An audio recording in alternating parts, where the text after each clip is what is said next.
샬롬, 5월 12일 이슬기도 오신 여러분 환영합니다. 우리 암송하고 시작하겠습니다. 우리가 이 보배를 질그릇에 가졌으니 이는 심히 큰 능력은 하나님께 있고 우리에게 있지 아니함을 알게 하려 함이라. 한 번 더 하겠습니다. 우리가 이 보배를 질그릇에 가졌으니 이는 심히 큰 능력은 하나님께 있고 우리에게 있지 아니함을 알게 하려 함이라. 고린도후서 4장 7절 말씀. 아멘. 오늘 우리가 살펴볼 말씀은 민수기 21장, 시편 60, 61편, 이사야 10장 5절부터 34절, 야고보서 4장이 되겠습니다. 네 본문을 전쟁이라는 관점에서 살펴보도록 하겠습니다. 민수기 21장입니다. 이스라엘이 약속의 땅으로 가는 길에서 아모리 왕들과의 전쟁을 통해 하나님의 임재와 보호하심을 경험합니다. 시온과 옥이 이스라엘의 평화로운 통과를 거부하자 하나님께서 이들을 이스라엘의 손에 넘기시죠. 이는 하나님의 약속 성취를 가로막는 모든 세력을 제거하시는 하나님의 주권적 역사를 보여줍니다.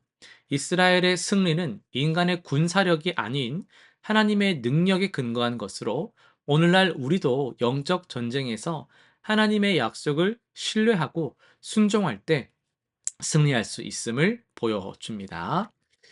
이어서 시편 60, 61편입니다. 다윗은 전쟁의 위기 상황에서 하나님께서 이스라엘을 버리신 것처럼 느끼며 고통스럽게 호소합니다. 그러나 그는 곧 하나님의 약속을 기억하고 승리를 확신하게 됩니다.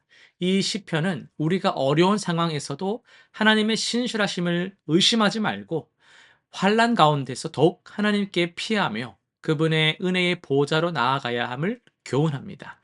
다윗의 기도는 절망에서 소망으로, 두려움에서 확신으로 변화되는 신앙의 모범을 보여주며 우리도 기도를 통해 하나님의 보호와 인도하심을 경험할 수 있음을 증거하고 있습니다. 이사야 10장 5절에서 34절입니다. 하나님께서는 때로 악한 나라나 사람을 도구로 사용하셔서 당신의 백성을 징계하십니다.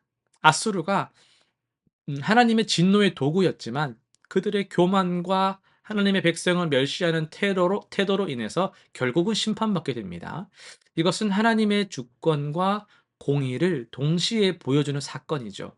하나님은 당신의 백성을 사랑하시기에 필요할 때 징계하시지만 그 과정에서도 당신의 백성을 보호하시고 결국에는 회복시키십니다.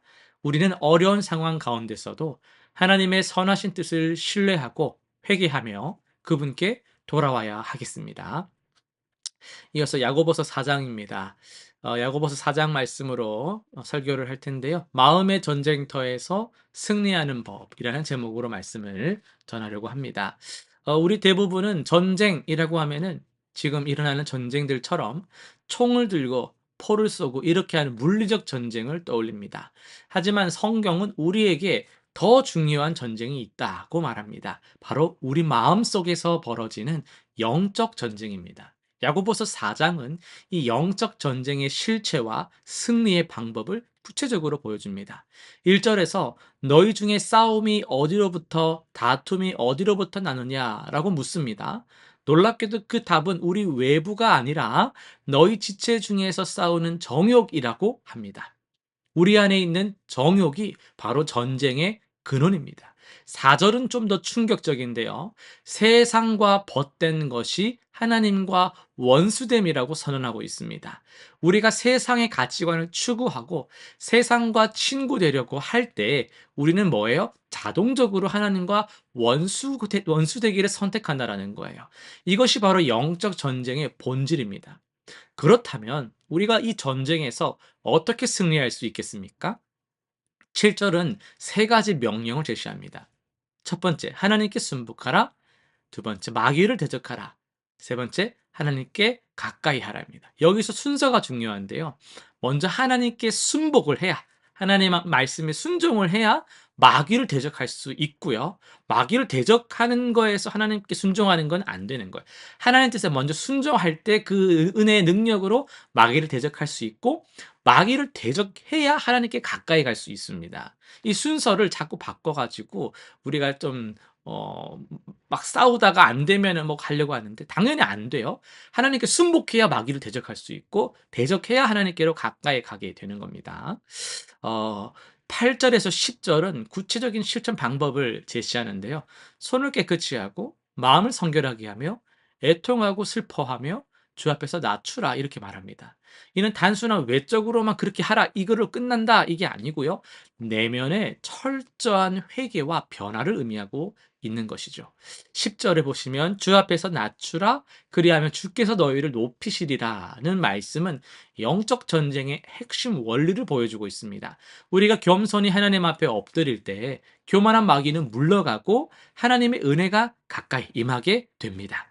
우리 삶의 진정한 전쟁터는 어디에 있다고요? 마음속에 있습니다.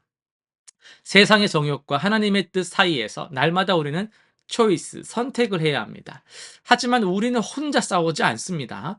먼저 하나님께 순복하고 겸손히 자신을 낮추며 진정한 회개로 그분께 나아갈 때 하나님께서 우리를 들어 높이시고 승리의 은혜를 주십니다. 오늘부터 우리 마음속 전쟁터에서 하나님의 편에 서서 순복하며 승리의 삶을 살아가시길 바랍니다. 실천상 세 가지 한번 정리해 보겠습니다.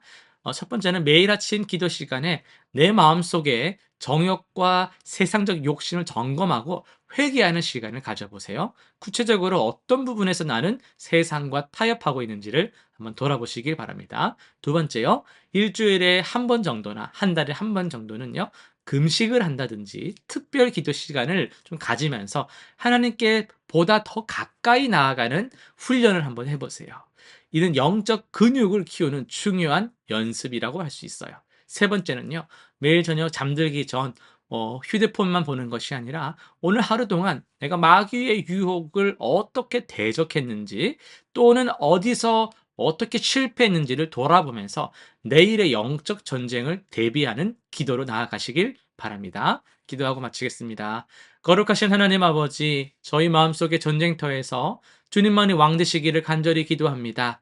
세상의 정욕과 욕심에 이끌리는 연약한 저희를 불쌍히 여겨주시고 주님께 겸손히 순복할 수 있는 은혜를 부어 주옵소서. 마귀의 유혹을 분별하고 대적할 수 있는 영적 분별력과 능력을 주시며 매일 주님께 더 가까이 나아가는 삶을 살 수 있게 도와주옵소서. 감사드리며 예수님의 이름으로 기도드립니다. 아멘.